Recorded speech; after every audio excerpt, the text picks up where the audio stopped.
Bismillahirrahmanirrahim. In previous lecture, we learned the phonetic system. In phonetic system, when single vowel combine two or more consonant and produce the single sound. And in other case, we learn when two vowels combine to the two or more consonant and also produce single sound. Today topic we learn the when one single consonant combine to the two or more consonant what sound produce. Let's see. देखिए अब ये है फाइनेटिक system. अब फाइनेटिक system में क्या होता है, sound of consonant, यानी कि जो कंसोनेंट हमने पिछली क्लास में पढ़ा था कि जो वावल्स होते हैं, जब वावल्स एक या एक से ज़्यादा मीन्स के जब एक वावल को दो या दो से ज़्यादा कंसोनेंट के साथ मिलाते हैं तो वो एक आवाज़ कैसे पैदा करता है. दूसरे केस में हमने पढ़ा था कि जब हम दो किसी कंसोनेंट के साथ मिलते हैं तो वो क्या आवाज़ पैदा करते हैं, वो कैसे सिंगल आवाज़ पैदा करते हैं. आज हम देखेंगे कि जब कंसोनेंट किसी दूसरे कंसोनेंट के साथ मिलते हैं या दो कंसोनेंट इकट्ठे जो है ना एक आवाज़ कैसे पैदा करते हैं. तो हमने बी एक कंसोनेंट है, बी से स्टार्ट करना है. ये देखें, ये बी है, ये बी है, ये बे की आवाज़ देता है. देखें बे की आवाज़ जैसा कि बुक, बी डबल ओ के बुक, इसका मतलब होता है किताब. उसके बाद दूसरी इसकी एग्जांपल है बाल, जिसका मतलब होता है गेंद.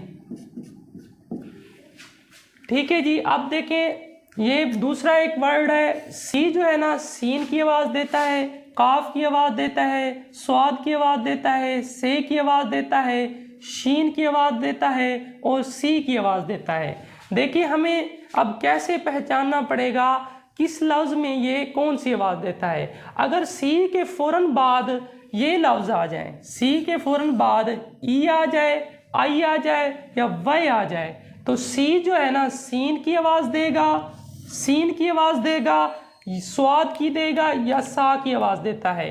वरना आम तौर पर सी के की आवाज़ देता है, मतलब काफ की आवाज़ देता है. अब देखें जैसे सेंसिस लिखा हुआ है, ये लिखा हुआ है सेंसिस, सेंसिस, सेंसिस का मतलब होता है मर्दमशुमारी. अब सी के फ़ौरन बाद क्योंकि ई आ रहा है तो यहाँ पे ये कौन सी आवाज़ दे रहा है, सी की आवाज़ दे रहा है. कौन सी आवाज़ दे रहा है, सी की. इसी के आप बात देखें कि ये सी के फ़ौरन बाद ई आ रहा है, यहाँ पे ये सेंटर है, सेंटर, तो यहाँ पे ये कौन सी आवाज़ दे रहा है, सी की आवाज़ दे रहा है. कौन सी आवाज़ दे रहा है, सी की. इसी के आप बात देखें कि ये सी के फ़ौरन बाद ई आ रहा है, यहाँ दरमियान या मरकज़, इसको मरकज़ भी कहते हैं. अब आगे आई आ रहा है, सी के फ़ौरन बाद क्या आ रहा है, आई आ रहा है, तो इसको हम बढ़ते हैं सिटी. सिटी का मतलब क्या होता है, शहर. आगे देखें उसके बाद वाई आ रहा है, ये देखें वाई आ रहा है सी के बाद. साइक्लोन, साइक्लोन का मतलब होता है तूफान. अगर वो ये जो रूल है, कुछ स्पेशल अल्फाज होते हैं जिन पे ये रूल फॉलो नहीं होते.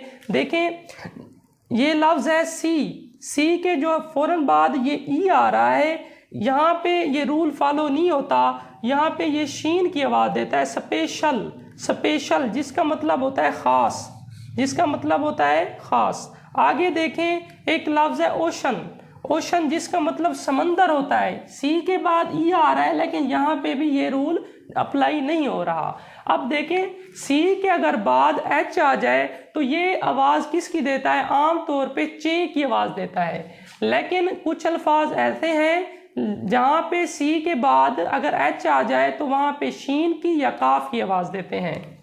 देखिए हैं इनका कुछ वर्ड का हम मुताला करते हैं. ये लफ्ज़ लिखा हुआ है चेयर, सी के फ़ौरन बाद एच आ रहा है तो ये काफ की. सी के बाद देखें ये एच आ रहा है तो ये यहाँ पे चे की आवाज़ दे रहा है, चेयर, जिसका मतलब होता है कुर्सी. आगे देखें ये क्या है, CHANCE, चांस. सी के बाद एच आ रहा है, यहाँ पे भी ये चे की आवाज़ दे रहा है. जिस चांस का मतलब होता है मौका या हादसा. आज जहाँ पे सी के बाद एच आता है तो वो काफ की आवाज़ देते हैं. केमिस्ट्री सी के बाद एच आ रहा है और यहाँ पे भी ये काफ की आवाज़ देता है. उसके बाद जहाँ पे ये शीन की आवाज़ देता है, सी के बाद अगर एच आ जाए तो तो ये शीन की आवाज़ देता है। शैंडिलियर, शैंडिलियर कहते हैं फानूस को या शमादान को। वैसे तो जो सी आई होता है वो सीन की आवाज़ देता है, लेकिन अगर सी आई के बाद वावल्स आ जाएं तो वो शीन की आवाज़ देता है। देखें जैसे ये लफ्ज़ लिखा हुआ है सोशल, यहाँ पे सी आई ए है, सी आई के आगे वावल आ गया है ए, तो ये तीनों मिलके किसकी आवाज़ देंगे? शीन की, जिसका मतलब होता है बशर्ती। आगे है डिलीशियस। देखें डिलीशियस में क्या हुआ है? सी आई ओ आ गया है, ओ क्या है? वावल्स है, तो ये किसकी आवाज़ दे रहा है? यहाँ पे शीन की आवाज़ दे रहा है, डिलीशियस, जिसका मतलब होता है जायकादार। आगे है सैफिशेंट। सैफिशेंट में देखें आप सी आई के बाद ई आ रहा है, ई क्योंकि वावल्स है तो यहाँ पे भी ये शीन की आवाज़ देता है। सैफिशेंट का मतलब होता है काफ़ी। आगे है बेनिफिशियल। बेनिफिशियल में देखें आप, बेनिफिशियल में देखें, ये देखें आप, तो इसमें क्या है? ये भी यहाँ पे भी शीन की आवाज़ देता है। बेनिफिशियल का मतलब क्या होता है? फ़ायदामंद। आगे है एक लफ्ज़ स्पेशल। स्पेशल में जो है ना, यहाँ पे भी एक ए आ रहा है, तो यहाँ पे भी किस चीज़ की आवाज़ देगा?